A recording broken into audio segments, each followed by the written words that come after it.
무등산과 광주천이 어우러진 도시는 대표적인 광주다운 풍경입니다.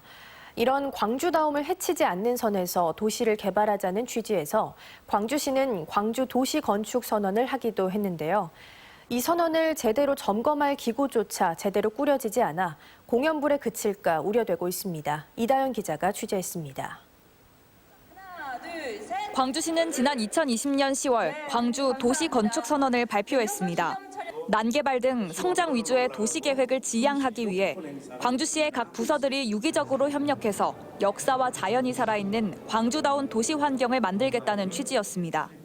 지난해에는 이 선언을 어떻게 실천할 수 있을지 구체적인 매뉴얼까지 만들었는데 아직까지는 알맹이 없이 말 그대로 선언에만 그치고 있다는 지적이 제기됐습니다. 선언이 발표되고 1년이 넘도록 이행 과정을 점검하고 평가할 관리 기구가 꾸려지지 않고 있기 때문입니다. 하나의 부서가 아니에요. 그럼 이걸 어떻게 관리를 하죠?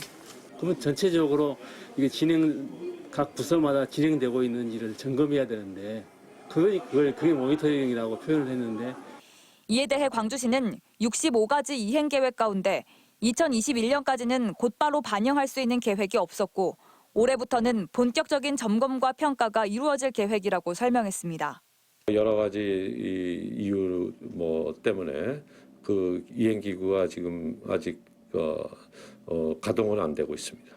공문 발송도 해야 되고 모집 구성도 해야 되고 해서 올해 상반기 안에는 하는 걸로 그렇게. 이런 가운데 광주시가 주상복합 40층, 아파트는 30층으로 제한한 규제를 완화하는 방안을 검토 중이란 발언이 나와 논란이 일고 있습니다. 광주시에서는 규제를 완화하더라도 지역에 따라 차등적으로 할 것이기 때문에 자연 경관을 해치는 무분별한 개발 우려는 없다는 입장입니다.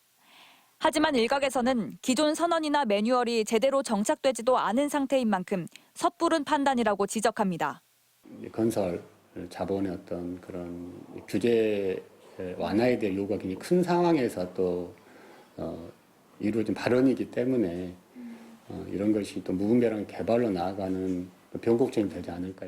오는 6월 치러지는 지방선거를 앞두고 광주 도시건축선언은 퇴색되고 개발 요구에 대한 논란만 더 커질 것으로 우려됩니다. MBC 뉴스 이다현입니다.